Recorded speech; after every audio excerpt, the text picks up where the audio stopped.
Hello everybody, today I have a video demonstration of the 7x7x5 Floppy Shapeshifter Cuboid.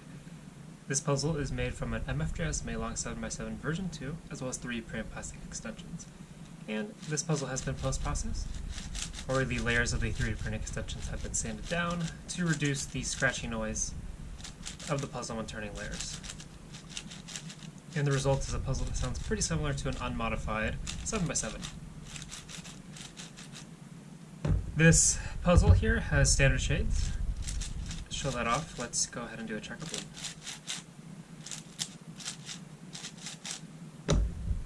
I have these stickers cut from a friend of mine, and the shades look very good on this puzzle.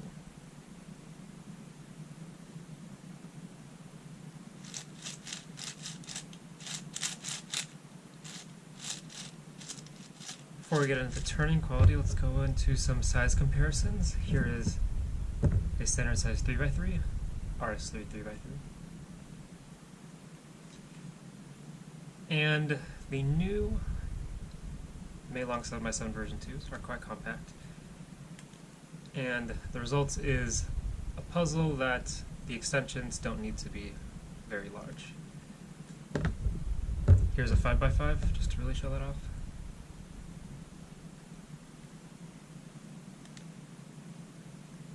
It's not significantly larger. Finally, just because I have them, here's the full set. 3x5x7, 5x5x7, 7x7x5. Here's how they stack up against one another. They're all made from the same base puzzle, so the sizes are pretty similar.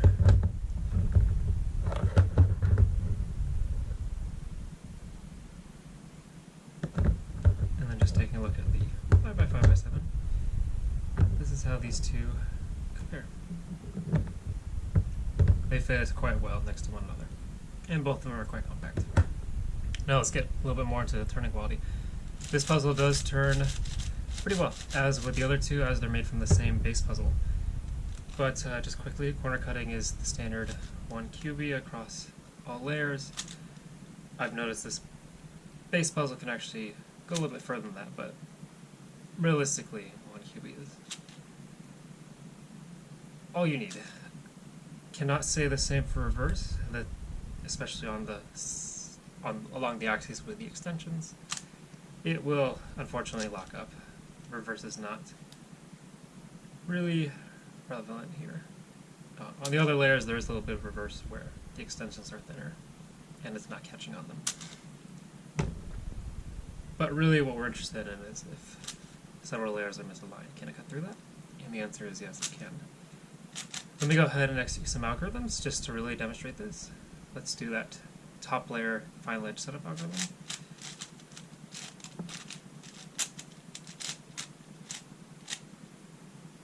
What is effectively a T-perm from the solved state.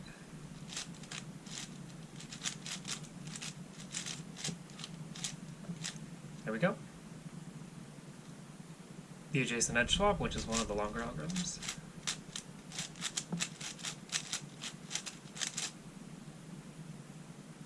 Swapping back.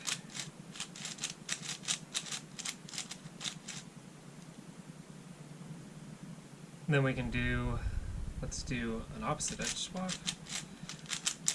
which is not nearly as complex.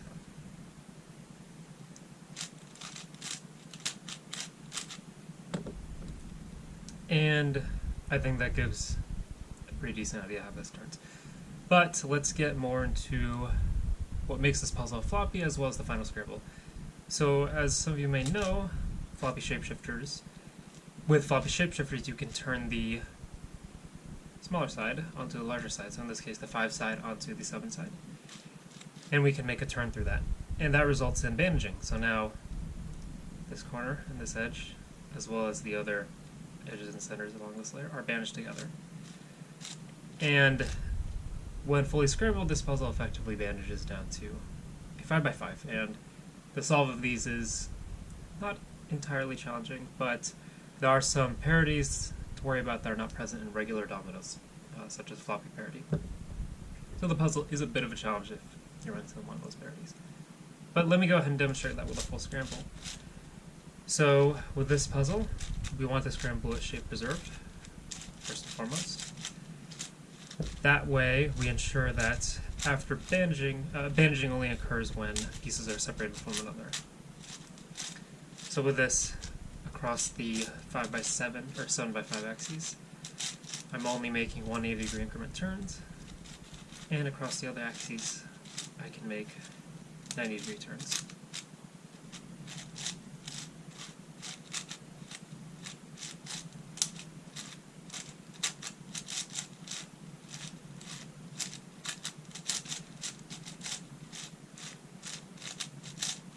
I did also forget to mention earlier that the new MFJS Meilongs are only made in stickerless now.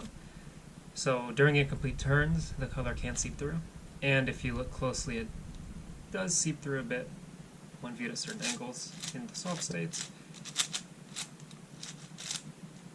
However, I do not paint the puzzles as I don't know how to paint them black without compromising the turning quality. Fortunately, I have not learned that.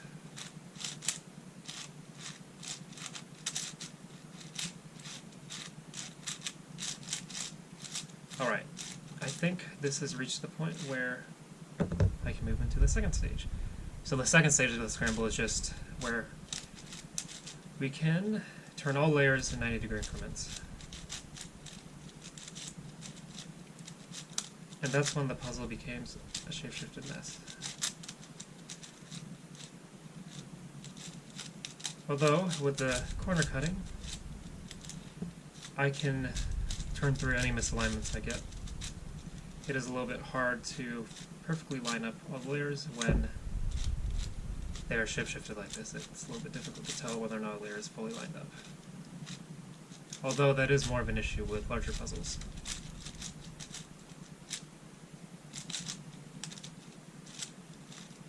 And even in this state, I can still turn it pretty easily. So as I said, this puzzle is now basically a 5x5. We've got this entire side bandaged, 2, 3, 4, and this entire side is bandaged.